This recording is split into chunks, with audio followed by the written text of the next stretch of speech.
महायुतीमधील तीनही पक्षांमधील संभाव्य मंत्र्यांची नावं समोर आली आहेत। भाजप, राष्ट्रवादी आणि शिवसेनेमधील कोणत्या आमदारांचं नाव संभाव्य यादीमध्ये आहे ते आपण पाहूया।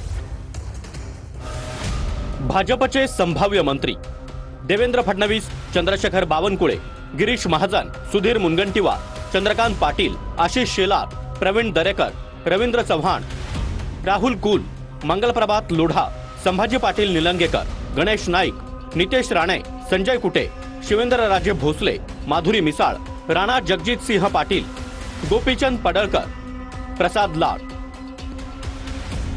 शिंदेंच्या शिवसेनेचे संभाव्य मंत्री एकनाथ शिंदे, शंभूराज देसाई, उदय सामंत, गुलाबराव पाटील, दादा भुसे, संजय राठोड, भरत गोगावले, संजय शिरसाट, प्रताप सरनाई, राजेंद्र यड्रावकर, विजय शिवतारे।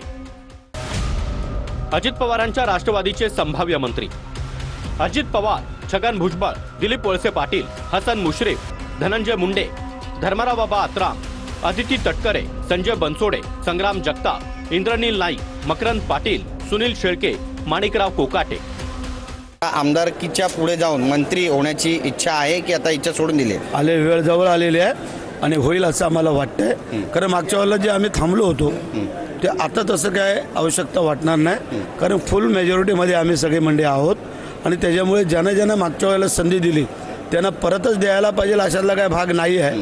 त्यामुळे जरा नवीन पण लोकांना संधी मिळावी। मंत्रिमंडळाची माळ आता पडेल, तुमची इच्छा होती की पालकमंत्री व्हावं? पडायलाच पाहिजे। आता नाही पडणार तर मग कधी पडणार? नाहीतर मग एवढी मेहनत करून निवडून येऊन त्याचा उपयोग काय? पुन्हा एकदा उपाध्यक्ष पद की अध्यक्ष पदावर दावा?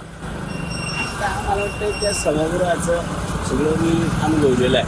मला आता कुठं तरी दिलं तर बरं होईल, तिकडचा अनुभव येईल है ना। तर बघा कसं करता येईल, आपल्या वतीनं जरा विनंती करा नेते लोकांना।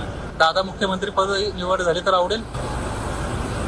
मला आवडेल ते काय काही शक्यता वाटते तुम्हाला दादा मुख्यमंत्री होतील? नेते मंडळी करू शकतात त्याचं